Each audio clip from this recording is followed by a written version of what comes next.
welcome back to Nigerian Princess, and today I wanted to speak on what to expect your senior year at Chamberlain and to talk about Capstone. I had a list of what I was going to say and I thought to memorize it, so we're going to give that a try. So first I want to talk about Capstone, which is essentially a comprehensive course that Chamberlain has for our last class where we take our exit exam in the 8th week. My cat is just loving her life. So the first thing you want to know about Capstone is that we have assessments that we have to do, like an exam every week. We have to do remediation on that. There's discussion boards, and there's an evidence-based practice like paper, at least for my class there was. So what we had to do was maternity, pediatrics, adult health, med-surg, all of that is the exams. Like the main clinical sites that we did for each topic, those are what the exams are basically like, each major course that we took.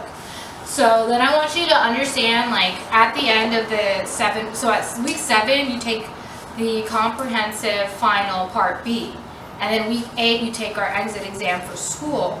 So for me, I've been told that like doing 40 questions or so on the board vitals exam, like quizzes that are offered on ATI, like doing that daily, like a 40 question quiz every day will help like with memorization, understanding like the logic behind these answers, and will help you towards passing our exit exam, because again it is an ATI exam.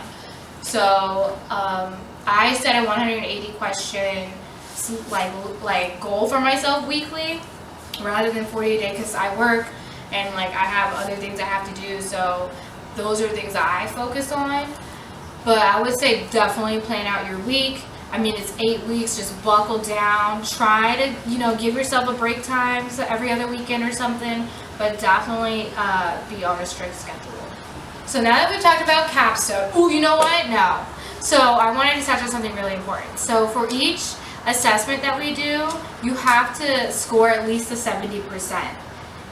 I think it's, 70% in order to not have to retake it in week 7. So whatever exam, like of those 5-6 exams that we take, if you score less than a 70 on any of those, you have to retake them in week 7. And then for our exit exam, you have to score a minimum of 74% in order to be considered a pass. And then you have to take it's recommended you take your NCLEX within 3 weeks of that period. Okay, now moving on.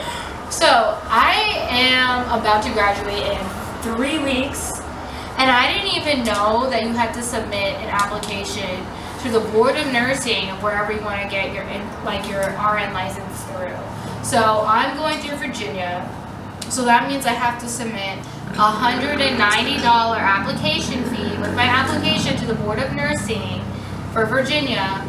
And then I have to pay additional $35 to get my fingerprints taken. And then I have to pay $200 to register for the NCLEX on Pearson VUE. So, just so you guys know, these applications take anywhere between 2 to 4 weeks to be processed. So if my friend did not let me know on clinical, like during the second week that I had clinical, that this is supposed to be turned in, no, wouldn't she let me know this? Nope, the first week of clinical. So the very first week of the session, if she didn't tell me that, I would probably have not known about the application fee, the processing time, until like my graduation day. Like Chamberlain never let me know that. They just said that if you're going to be doing something, I'm sorry, there's something going on in the background. I got distracted.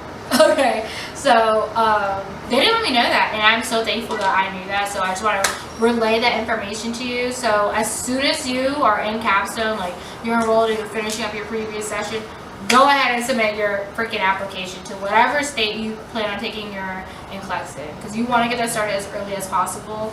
And then same thing, like as soon as you submit your application fee and all that other good stuff, go ahead and do your Pearson VUE, like NCLEX RN registration fee as well, if you are able to, because then you can get the ATT quicker, which is basically the little card that allows you to even sit for the NCLEX. So you have to present to them with an ID.